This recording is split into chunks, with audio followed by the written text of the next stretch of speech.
존경하는 국민 여러분, 우리가 방송을 진행하다가 버프링이 일어나서 잠시 끊겼는데 일부로 이제 앞에 방송이 이제 끝났고 이어서 2부 짧게 몇 가지 뭐 물어볼 말이 원체 많아서 내가 볼 때 1년 내내 해야 될 것 같아요. 1년 내내. 그래서 2부로 몇 가지만 한번 질문을 하고 여러분들, 국민 여러분들에게 이 궁금증, 갈증을 여러분 풀어드리도록 하겠습니다. 일단은 유재열 대표님. 네. 윤석열 대통령이 이제 특별검사의 중간 리더였죠. 그 그쵸. 위에는 뭐 박영수가 있었나요? 누가 있었나요? 그렇죠. 네. 특검이었죠. 그 특검. 그 실무자가 한동훈이죠. 한동훈 한동훈 이제 비대위원장이죠. 비대위원장이죠. 근데 아까 우리 그 광화문 영상을 보신 대로 네. 우리가 광화문 운동 안 했으면 윤석열 대통령도 대통령 되는 것은 거의 불가능이고 저는 대통령이 아니라 후보도 못 됐어요. 후보도 못 되고 반대로 또 법무장관 한동훈 있죠. 네. 장관을 어떻게 합니까? 예? 우리 광화문 때문에 장관도 하고 대통령도 하는 거 아닙니까? 근데 전혀 그것을 저는 몰라보는 것 같고 그래서 좀 그리고 지금 뭐 그걸 안 알아주는 것도 이제 감사하지만은 네. 그러나 윤석열 대통령은 이게 완전히 말을 보면 알거든요. 네. 이게 전향이 아니라 이게 어떤 그 생각의 터닝 포인트가 일어났던 것을 내가 그 1년 해보니까 만약에 대선을 우리가 가져오지 않았다면 아찔할 뻔했다. 그 영상 한번 보겠습니다. 들어보십시오. 담당해 보니까 우리가 지난 대선 때 힘을 합쳐서 국정 운영권을 가져오지 않았더라면 이 나라가 어떻게 됐겠나 하는 정말 아찔한 생각이 많이 듭니다. 이 나라가 어떻게 됐겠나 하는 정말 아찔한 생각이 많이 듭니다. 이 나라가 어떻게 됐겠나 하는 네. 정말 아찔한 생각이 많이 듭니다. 여기는 그 엄청난 말이 함축되어 있는데 만약에 이재명이가 대통령이 되고 그 다음에 윤석열 대통령님이 대통령이 떨어졌다면 거꾸로 윤석열 대통령이 나는 감옥 가 있을 것 같아요. 어떻게 생각하세요? 감옥 갔거나 망명을 했거나. 망명했구나.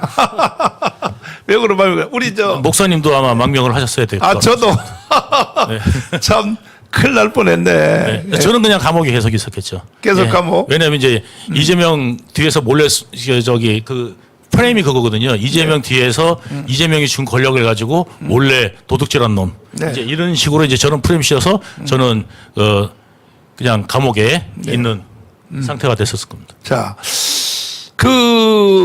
어쨌든 대통령 후보로 완주를 했잖아요. 네. 이재명이가. 네. 천문학적인 돈이 필요하다고 난 들었거든요. 대통령 후보를 수행하려면. 네. 그 나머지 돈은 어디서 조달했는지 혹시 이재명이 그 당시에 이제 대기업들에도 네. 관심이 많았습니다. 아, 자기가 이제 재벌 해체 이야기를 했지 않습니까? 그렇죠. 그래가지고 제가 이제 이재명한테 물어본 적이 있습니다. 그 재벌 해체를 이야기했다가 지금 우리나라 산업 구조에서 지금 그런 상태가 된다 그러면 네. 이거 엄청난 영향을 줄 텐데 그게 가능하겠습니까? 그랬더니 그게 뭐 말한다고 되나? 이렇게 이야기를 하더라고요. 그냥 하는 이야기지. 네. 뭐 말한다고 되겠어? 이렇게 이제 이야기하는 거죠. 그러니까 말하자면 이제 재벌 해체라는 것을 만약에 진짜 하려고 그러면요. 네. 규정으로 하겠죠. 사실상 그리고 우리나라가 지금 규정적으로도 재벌 해체를 하고 있는 겁니다. 왜 재벌 해체가 왔냐면 주식으로 물려주면은 70% 정도를 갖다가 지금 재산세로 내야 되, 상속세로 내야 되지 않습니까? 맞아. 현금일 때는 50%, 그 다음에 이제 주식일 때는 70%를 내야 되는데 세상에. 사실상 뭐냐면 이거는 재벌 해체랑 다름없다라고 저는 이미 법이 그렇게 되고 있습니다. 그러니까 전 세계에서 지금 상속세가 이 정도 높은 나라가 있는지 모르겠습니다. 내가 다음에 제가 또 마지막 물어볼 말은 이재명의 자선전에 대해서 한번 물어보려고 그러거든요. 한번 네. 준비해 주시고. 일단은 윤석열 대통령은 그 외에도 많은 워딩이 있어요. 보면은 완전히 이 변화가 일어난 거야. 이거 내가 속았구나. 문재인한테 속았다. 하는 것을 충분히 말하는 말들이 있거든요. 특별히 그 장춘체육관에서 자유총연맹에서 연설한 걸 보면요. 완전히 문재인한테 내가 속고 당했다.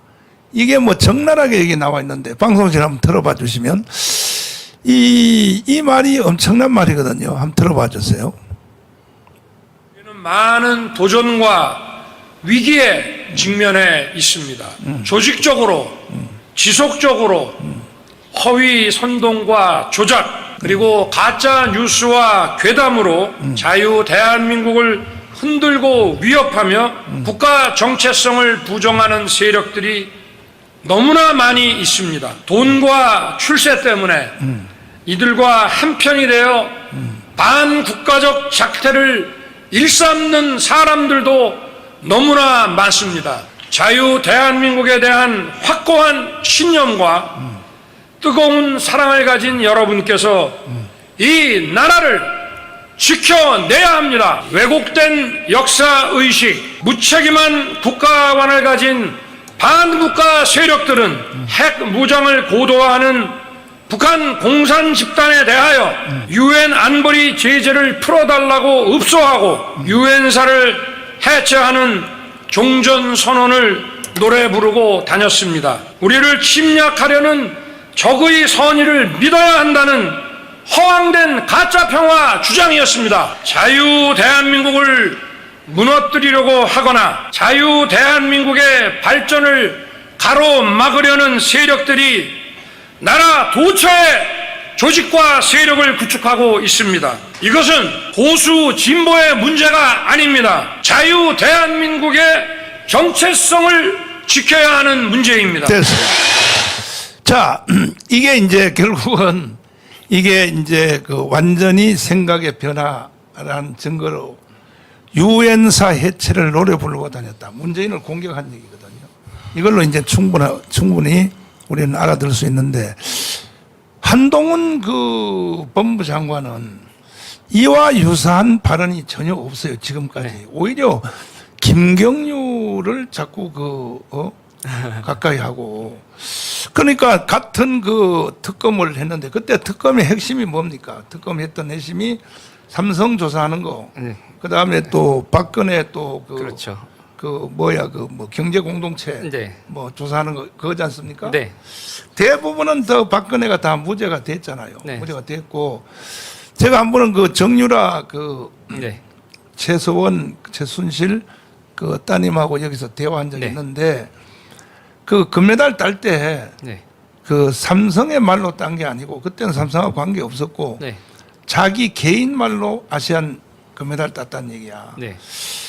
근데 이제 금메달 막 따니까 삼성에도 그때 승마단이 있었고 네. 삼성에는 그 좋은 말들 삼성에 지원받는 그 선수들은 금메달 못 따는데 정유라가 땄단 말이야. 네. 그러니까 정유라를 삼성이 스카웃해서 도쿄올림픽에서 금메달을 따게 해야겠다 해서 이제 그 말을 지원했다는 거 아닙니까? 네. 근데 그 말 자체 소유를 다 준 것도 아니고 네. 그 훈련용으로 지원한 건데 네. 이걸 뭐 그 뇌물죄 네. 이재용하고 엮어가지고 이재용도 깜방 보내고 박근혜도 깜방 보내고 했는데 여기에 대해서 윤석열 대통령은 충분히 사과를 했다고 봐요. 제가 볼 때는. 왜냐하면 달서에 가서 1시간 동안 둘이 방에서 독대를 하고 또 그 후에 또 여기 한남동으로 초청해서 그 식사도 하면서 난 충분히 그 다 이제 관계가 됐다고 보는데 이 한동훈 장관 있잖아요. 비대위원장. 혹시 그런 그 워딩 있잖아요. 사과. 근데 그때 특검할 때 내가 그때 착각했었다. 그러한 그 사과의 표현이 대통령은 더 이상 할 수 없는 만큼 한 거거든요. 근데 장관이나 비대위원장은 솔직하게 노골적으로 사과할 수 있거든요.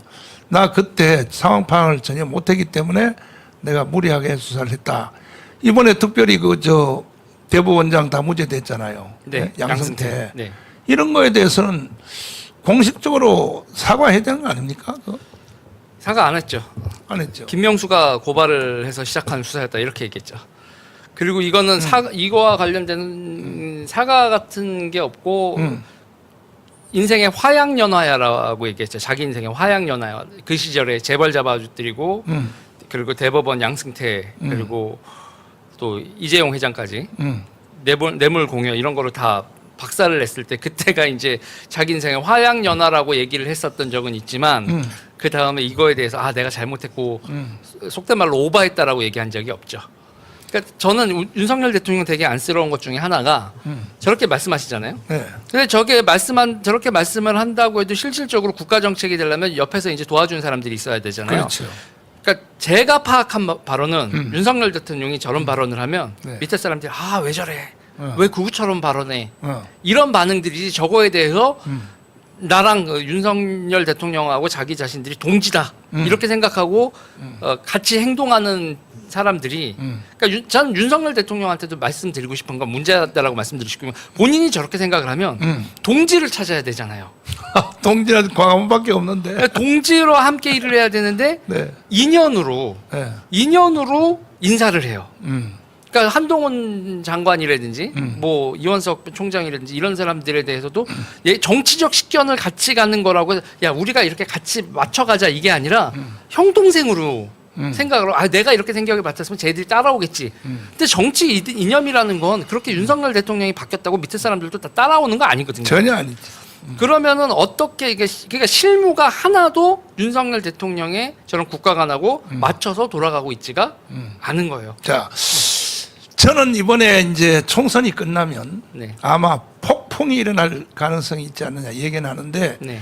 청와대에 있는 그 일반 비서 뭐 350명입니까? 그 정도 돼서 장차관해서 아마 이번에 총선이 끝나야 실제로 윤석열 대통령의 정치가 이제 대통령 당선된 것처럼 처음 시작이 되지 않겠나. 아, 난 이렇게 이제 생각을 하고 기대를 해보는데 충분히 그 장제원 날리고 권성동도 멀리 내치고 네. 또 김기원 있잖아요. 네. 김기현. 김기원 그것 날리고 하는 걸 보면 윤석열 대통령은 확실히 감을 잡은 것 같은데 이번에 총선을 위해서 일단 한동훈하고도 이게 봉합을 하는 네. 것 같지만은 네. 총선 막상 끝나면 네. 아마 인사에 폭풍이 일어나지 않겠나 이걸 기대 반 뭐 절반 이제 하고 있는데 그래서 참 아쉬운 것은 뭐냐면은 지금 그 공천하는 과정에도 한동훈 법무장관이 보면 난 좀 욕심 같지만은 지역구 후보는 당연히 자기들이 공천한 사람들 찍고 비례대표 정당 우리는 새로 만들 필요 없다. 오늘날을 이렇게 만들어준 광화문 정당한테 위임하겠다. 차라리 그렇게 정도로 좀 호탈하게 아니 하면은 이 광화문과 연대를 하면은 한동훈 장관도 유익이 될 것이고 근데 오히려 경계를 하고 사실 광화문 때문에 자기가 장관까지도 됐고 정부도 교체됐으면서 혜택은 혼자 다 받으면서도 이 광화문을 거리를 멀게 한단 말이에요. 그 실제 이유는 보니까 우리를 오해하는 것 같아요. 저는요 정치 안 하거든요. 전 만약에 내가 정치할 뜻이 있으면 그동안에 애국운동하면서 쓴 돈이 수천억인데 어느 당이든지 아마 심상정 당 있잖아요. 정의당에 내가 특별당비 50억만 갖다 내도 비례대표 공짜로 줄 거라 아마. 그렇죠. 근데 난 그런 거 안 한단 말이에요. 나는 그 목사로서 내 이 선지자의 직분을 절대 떠나지 않는데 만약에 이 광화문과 같이 했을 경우에는 주도권을 뺏기거나 아니면 그 굉장히 자기들 마음대로 하는데 방해가 된다. 이렇게 생각하는 것 같아요. 그러니까 기본적으로 네. 그분들이 조직이 없잖아요. 조직이 없고 당에 있어서 네. 지금 경선에 있어서 그러니까 광화문 세력과 함께 한다고 했을 때 그분들이 경선을 이길 수가 어떻게 이길 수가 있어요. 그러면 국회의원 공천권이나 이런 것 자체도 자기들이 휘두를 수가 없으니까 조직이 취약하고 한 상태에서 당연히 경계할 수밖에 없어요. 그런데 이제 문제는 그러면 이제 이 화학적 융합, 네. 그러니까 민주노총이 만드는 정책들을 다 관철을 시킨단 말이에요. 네. 민주노총은. 그리고 이제 민주당 자체는 자기들이 헛개비, 그러니까 힘의 원천이 민주노총에 있고 그렇지. 자기들은 그냥 국회의원 딸고 출세했으면 그만. 니네들이 하자는 대로 할게. 이게 돼요. 근데 지금 제가 이제 여기 정책위 의장을 이번에 그렇죠. 취임을 했지만, 네. 그러니까 우리가 원하는 걸 정책적 차원에서 얘기를 해야 돼요. 그러니까 우리가 이데올로기는 있는데 우리는 이런 입법을 해달라. 노선을 이렇게 가달라. 이런 식으로 그 제도권 정치와 제야 세력이 결합하는 메커니즘 자체가 없는 거예요. 그런 상태에서 대단히 경계하면서 우리를 이렇게 손을 뿌리치는 거죠. 그리고 이런 게 있어요. 쉽게 생각하면 한동훈 비대위원장한테 물어본 건 아니지만 정광훈 목사님하고 손을 잡으면 망한다 이렇게 생각을 하는 거예요. 아, 참나 정말. 이제 그런데 이제 되게 웃긴 건 왼쪽은 손을 잡을 때 네. 이미지, 그러니까 이석기랑도 손을 잡으면서도 뒤로 손을 잡거든요. 그러면 공식적으로는 이게 선거 전략으로 좋지 않다라고 판단을 해도 그러면 뒤로라도 손을 잡아야 된단 말이에요. 근데 그것도 안 하는 거죠. 그러니까 다른 세력이라고 생각을 하는 거지 이게 하나의 대선을 같이 치른 동지라는 그 동지 의식 자체가 아예 거의 없다고 보면 되는 거예요. 참 정말 참.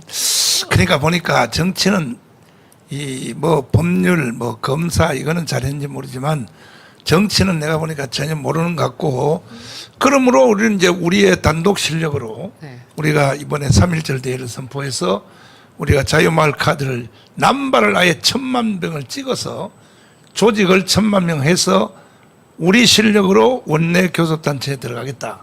이게 이제 우리가 이제 지금 하고 있는 일인데 저는 막상 우리가 원내 교섭단체 20석 이상 들어가면 그때 가서는 한동훈 그 비대위원장도 뭐 그때는 정치 안 할지도 모르죠. 뭐 좀 자기는 출마 안 한다 그랬으니까. 그러나 막상 그렇게 되면은 오히려 우리한테 혼날 수가 있어요. 혼날 수도. 예. 저는 광화문 세력에 대해서 제가 되게 짠하게 생각하는 것 중에 하나가 요번에 이렇게 동감을 해도 윤석열 대통령이 마음에 안 드는 구석이 있고 한동훈 비대위원장이 마음에 안 드는 구석이 있어도 지역구를 국민의힘 찍어줄 분들이 많아요. 어쨌든 이겨야 된다 이렇게 생각하면서. 아니 찍어줄 사람이 많을 정도가 아니라 네. 사실 뭐 우리는 과거에 우파 정당 있죠. 이승만의 자유당부터 시작해서 공화당, 박정희의 민정당, 뭐 새누리당, 한나라당 해서 이건 우리 한국 특별히 기독교계는 맹목적으로 몰빵 때렸거든. 몰빵 때려가지고 대국적인 견지에서 지역구는 할 수 없이 이제 그 찍을 수밖에 없다. 그게 또 틀린 전략도 아니고. 맞아요. 근데 이제 저는 그런 거죠. 그렇게 해주면 비례는 우리가 이게 공짜가 아니야. 그렇지. 우리가 국민의힘을 지역구에서 찍어주는 거 공짜 아니고 비례는 우리를 찍어줘야 돼. 네. 라는 이런 게 있어야죠. 그렇게 해서 사실은 그 견제가 없는 권력은 절대 부패한다 하는 말대로 국민의힘 정당은 149석 하는 게 딱 좋고 우리가 51석 해서 둘이 합쳐서 200석이 되면 이거는 정말 금산천하가 되는 건데 어떻게 될지 이제 머지않았습니다. 자, 이제 마지막으로 이재명의 자서전이 네. 그 내용이 네. 저는 그 읽어보고 충격을 받았거든요. 네. 이재명의 자서전을 크게 나눠보면은 첫 번째가 주한미군 철수거든요. 주한미군 철수. 근데 그때 이재명한테 충성을 다할 때 이재명이가 주한미군 철수론자는 것을 혹시 아셨을까요? 이재명은 실질적으로 아이덴티티가 저는 제가 알기로는 없습니다. 없어요. 제가 알기로는 그러니까 뭐냐면 어. 그 주한미군에 대해서도 뭐냐면 그 저한테는 뭐 주한미군 철수 하겠어? 그다음에 미군이 가만히 있겠어? 이제 이런 것들 그다음에 미국에서 태클을 걸면은 이거 뭐 힘들지 않겠어? 이제 이런 부분에 대한 어떤 고려가 좀 있었습니다. 아니 근데 왜? 근데 이제 뭐냐면 네. 다만 지금 현재 그 민주당은 과거의 민주당이 아닙니다. 그러니까 뭐냐면 과거 민주당은 여러 세력들이 이제 규합이 돼 있었고 그렇지. 여러 목소리들이 있었던 것들을 갖다가 통합하는 개념이 있었는데 네. 그 어떻게 보면은 그 민족 계열이 있고 그 다음에 민주 계열이 있고 그러니까 말하자면 우리나라가 민주화되자 네. 아니면 우리나라가 이제 그 저기 자본주의를 갖다가 타파하고 이제 공산화되자 이런 뭐 세력도 있을 거고요. 약간의 네. 사상에는 네. 예 그다음에 이제 민족주의적 개념의 어떤 그런 계열이 있고요. 이제 이런 여러 가지 계열을 갖다가 이제 통합을 하다 보니까 여러 목소리들을 갖다가 인정해 오면서 사실은 그 버티고 있었는데 네. 지금은 뭐냐면 딱 그냥 하나밖에 안 남은 겁니다. 이재명을 지키는 세력. 그다음에 이재명을 지키기 위해서는 지금 그 택한 세력이 뭐냐면 바로 주사파 세력입니다. 그래서 주사파 그다음에 이재명 변호사 이런 쪽에 그다음에 이재명 홍위 부대 이런 공천만 지금 하고 있다 보니까 지금 이제 민주당이 네. 예, 지금 이제 저 사태를 갖다가 그 손바닥을 하늘로 갈려도 이제 국민들이 다 알게 된 거고요. 근데 근데 제가 이제 좀 주목할 것이 뭐냐면 우리가 이제 보면은 우파들이라고 하면은요. 우파 좌파 이렇게 나뉘는데 네. 이게 이제 쉽게 좀 말씀을 드리면 이렇게 비유할 수 있습니다. 그러니까 생산이 있으면 소비가 있지 않습니까? 그렇지. 그러면 그 안에 뭐가 있어야 소비가 되겠습니까? 생산, 소비만 있으면 유통이 없으면 연결고리. 연결이 고리가 안 되지 않습니까? 그렇지. 이 연결고리를 우파가 잡았든 좌파가 잡았든 늘 좌파 쪽에다 주는 겁니다. 그러니까 유통을. 그러니까 소비를 갖다가 할 수 있는 사람들은 우파 쪽 사람들은 항상 좌파가 잡든 우파가 잡든 배고프고 그다음에 저쪽은 누가 잡든 항상 배불러요. 왜? 유통시장을 갖고 있거든요. 유통에서 돈이 다 생기니까. 예. 그러니까 그 돈줄, 그 다음에 자금줄, 그 다음에 세금줄을 누가 다 잡고 있냐면 좌파 쪽이 있는데 왜 우파 쪽이 장악했는데도 불구하고 그럼 저쪽에 주느냐? 조용하거든요. 저쪽은 만약에 이제 우리 걸 이걸 뺏어가지고 간다고? 그러면 어떻게 되나 보자. 이런 어떤 이제 두려움이 있는데 우파 쪽 사람들은 되게 순해요. 우리 광화문 세력들도 예를 들어서 저쪽은 뭐 그냥 사생결단하고 그냥 뭐 너 죽고 나 죽고 하면서 아마 데모하고 난리치고 그다음에 크레인 동원해가지고 고공회사하고 난리가 나잖아요. 이제 그렇게 이제 하는 거를 여러 번 봤어요. 그리고 혹시- 그게 조직화돼 있고. 혹시 경기 동부연합이라고 들어봤어요? 네네 들어봤죠 당연히. 그건 실체가 뭐예요? 거기는 이제 이석기가 주축이 돼가지고 있는 단체가 그 당시에 이제 경기도 동부연합입니다. 근데 이재명이가 거기에 어떤 도움을 받았어요? 거기가 이제 이재명이 처음 시작할 때 그 김미라는 경기 동부연합 세력의 한 사람과 연합해가지고 정부를 설립했죠. 아. 그가 지방 정부를 그다음에 시장 당선될 때. 아. 그래서 인수위원회 때도 김미희하고 김미희가 인수위원장이었습니다. 그게 이제 첫 당선이에요. 예, 첫 단성입니다. 정치인으로서는? 2010년. 그러니까 결국 그쪽으로 예속될 수밖에. 그때 이제 뭐냐면 이재명이 그때 예속으로 그친 게 아니라 지금 이재명으로 인해서 그렇게 된 게 아니라 실질적으로 뭐냐면 이 좌파 정권 특히 뭐냐면 문재인 정권 들어서면서 이 좌파들 실질적으로 NLPD 할 거 없이 그 계열들이 먹고 살 일들이 열린 겁니다. 그 곡간들이 예전에 이제 그 문재인 때 뼈저리게 느꼈던 게 문재인이 뼈저리게 느꼈던 게 뭐냐면 그 노무현 정권 때 사실상 노무현 정권이 진행하다 보니까 이게 좌파적 이런 상황으로는 도저히 안 돼요. 그래서 이제 뭐냐면 그 당시에 제주도에 해군기지 만들고 그다음에 이라크 파병하고 맞아요. 이런 걸 하다 보니까 좌파 쪽에서 그걸 좌시를 안 한 겁니다. 어떻게 보면 노무현 탄핵이나 그다음에 노무현을 갖다가 괄세하고 무시하고 맞아요. 마지막에 10%도 안 되는 지지율을 보였던 것은 맞아요. 우파 쪽에서 그렇게 욕한 게 아니라 좌파 쪽에서 먼저 노무현을 버렸기 때문입니다. 맞아요. 그래서 노무현이 그렇게 버림받고 난 다음에 이제 완전히 그냥 떨어졌을 때 그때 친노라고 하는 사람이 누가 있었습니까? 노무현 대통령이 실제로 이제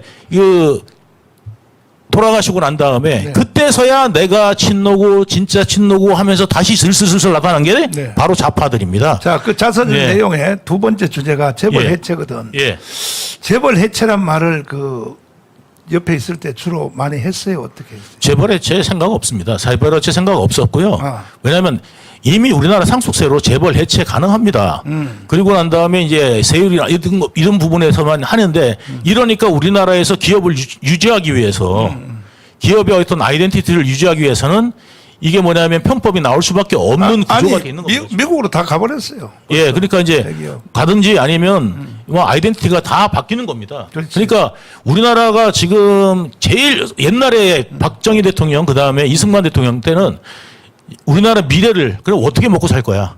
이런 부분을 걱정하고 미래를 생각하고 준비를 했는데 그렇지. 그 시대는 이제 뭐냐면 에너지 시대였거든요. 그러니까 지하 자원이 이 강력하게 필요하던 시대였고 이제 그 시대를 어떻게 극복하느냐의 문제였지만 지금은 뭐냐면 이 자원이라는 게 두 가지 자원이 있습니다. 지하 자원과 인적 자원이 있는데 이 인적 자원과 지하 자원이 두 개가 다 잘 된 나라는 선진국이고 예.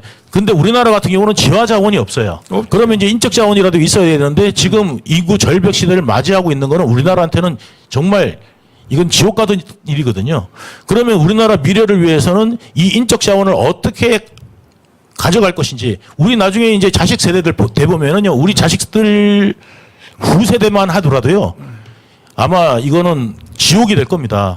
군인도 없고 일할 사람도 없고 이렇게 되다 보면 어떤 기업이 우리나라에 남아나겠습니까? 그러니까 이런 어떤 이제 상황이 이제 맞이할 거를 생각해 가지고 인구 절벽 시대를 대비한 이 지금 인적 자원 시대를 갖다가 준비하는 지금 정치를 해야 되는데 옛날에 이제 자원 빈국일 때 자원을 어떻게 할 거야라는 거는 이승만 박정희 대통령이 했었습니다. 맞아요. 그러면 지금 대통령은 뭐 하냐면 인구 절벽 시대를 갖다가 막을 정책은 그러면 어떻게 할 거야? 이거에 대한 구체적 대안이 나오고 해야만 실질적으로 이제 우리나라 미래가 열릴 텐데 이 부분보다는 지금 어떻게 야당하고 여당하고 싸울지만 궁리하고 있는 정치인들밖에 없고 어떻게 권력을 잡고 그 권력을 갖다가 어떻게 내가 할 거고 이거 누릴 거고 이 누리기 위한 정치만을 하기 때문에 지금 현재 이런 상황이 벌어지고 있다. 자, 봅니다. 마지막으로 이제 세 번째 주제가 네. 뭐냐면은 연방제 통일이거든요. 네네. 그 말을 옆에서 혹시 자주 했었어요? 제가 아까도 말씀드렸습니다만 이재명은 통일에 대한 개념이 없습니다. 아예. 저는 통일이라는 말을 한 번도 들은 적이 없습니다. 아니 근데 자서전을 왜 이렇게 써요? 예, 그러니까 그냥 누가 써줘가지고 했겠, 작가가 써줘서 했겠죠. 그러니까 세상에. 본인이 썼겠습니까? 그러니까 저는 통일이란 말을 이재명 옆에서 들은 적이 없습니다. 제가 이재명하고 그렇게 말 많이 치고 제가 통일 이야기를 많이 했거든요. 네. 오히려 왜냐하면 이 통일 관련돼 가지고 제가 이재명한테도 이야기를 많이 했었습니다. 실질적으로 통일하기 위해서 독일 통일 사례를 들었잖아요. 통일은 두 가지 방법이 있습니다. 적화 통일 아니면 평화 통일인데 그렇지. 평화 통일을 하려면은 뭐냐면 남북이 서로 이제 화합해가지고 통일하는 게 평화 통일인 거고 둘 중에 하나가 이제 군사 무력화해가지고 통일하는 게 있는데 그렇지. 우리 남한이 북한을 쳐들어가가지고 먹을 게 아무것도 없어요. 통일, 그러니까 예를 들어서 적화를 하기 위해서는 적화를 할 이유가 명분이 있어야 되는데 네. 우리는 지금 북한을 쳐들어가도 아무 이유가 없어요. 평화 통일을 한다 하더라도 돈이 없어서 못 하는데 적화를 무슨 수로 하겠습니까? 그렇기 때문에 적화 통일할 이유가 없어요. 남한은 절대. 그러면 그것들 김정은이 모르느냐? 정말 잘 알고 있습니다. 그럼 김정은이 우리나라를 위협 여길까요? 아닙니다. 오히려 중국이 북한을 흡수할 생각을 갖고 있기 때문에 오히려 김정은으로 봤을 때는 중국이 더 위협이 된다고 볼 수 있거든요. 맞죠. 그럼에도 불구하고 지금 저희한테 자꾸 이러는 이유는 뭐냐면 자기들 체제 유지를 위해서만 지금 김정은이 몰두하는 거지 그 외에 다른 이유가 아무것도 없습니다. 그래서 네. 적화 통일 뭐 이야기하는데 적화 통일 아니면 평화 통일인데 평화 통일은 진짜 이것도 사실 굉장히 어려운 이야기고 그래서 이제 그 부분에 대해서 이재명하고 이야기하려고 그러면요 이재명이 입을 닫아버립니다. 하하. 예, 그렇기 때문에 평화통일 관련돼 가지고 저 이재명하고 이번에 토론에 만약에 대통령이 아니라 계양구에서 나가면요 통일 방안 있으세요?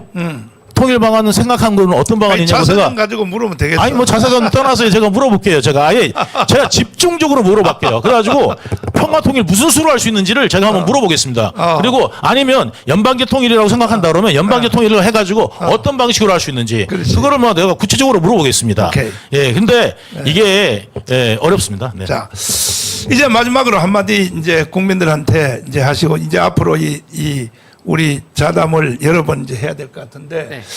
정책위 의장이잖아요. 네. 정말 대한민국이 그 마지막으로 가장 이 문제거리다. 가장 이 심각한 문제가 있다 그러면 뭘로 보십니까?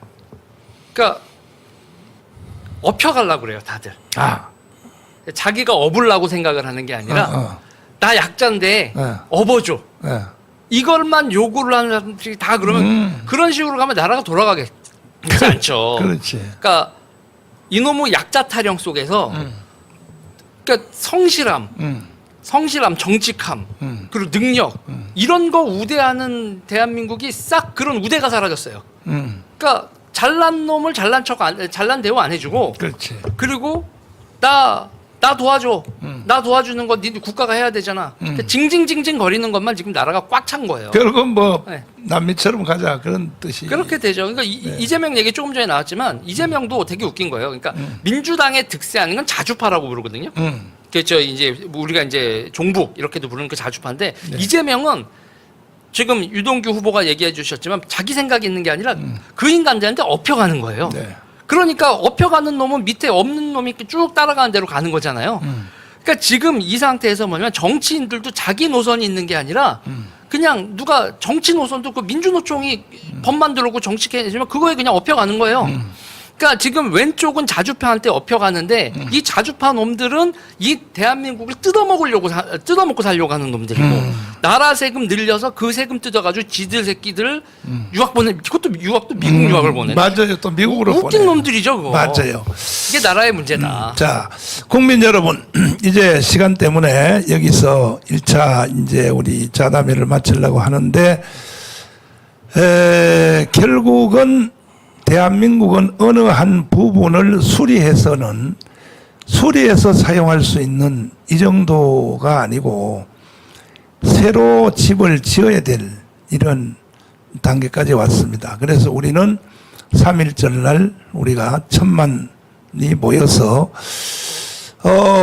이거는 뭐 나쁜 쪽이 아니라 국민혁명을 우리가 완수를 해서 윤석열 대통령을 지켜내고 윤석열 대통령이 정말로 정치를 할 수 있는 출발점을 만들려고 3월 1일 날 3.1절 대회를 우리가 공포하고 있습니다.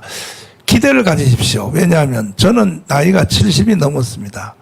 제가 70이 넘은 나이에 뭐 제가 했던 마지막 일이 저는 정권 교체라고 보고 제가 그걸 위해서 3번이나 감옥을 갔다 왔는데 이제는 뭐 이렇게 해서 겨우 정권 교체를 했는데 젊은이들이 아직도 잠에서 못 깨어난다면 뭐 저는 인생을 살 의미가 없는 겁니다. 그러나 이 두 보십시오. 이 두 젊은이들이 말하는 걸 한번 보세요. 기대를 해도 되지 않습니까?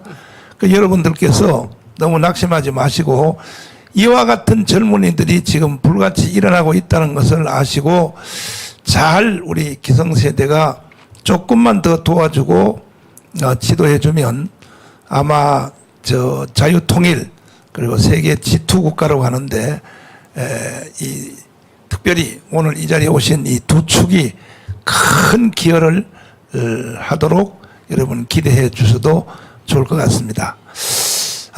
이제 다음 시간에 또 속히 우리 시간을 마련해서 뭐 궁금한 게 한두 가지가 아니니까 특별히 이 유동규 대표님은 1년 내내 들어도 이게 부족할 것 같은데 이 내용들이 여러분 또 기대해 주시기를 바라고 오늘 방송은 여기서 마치도록 하겠습니다.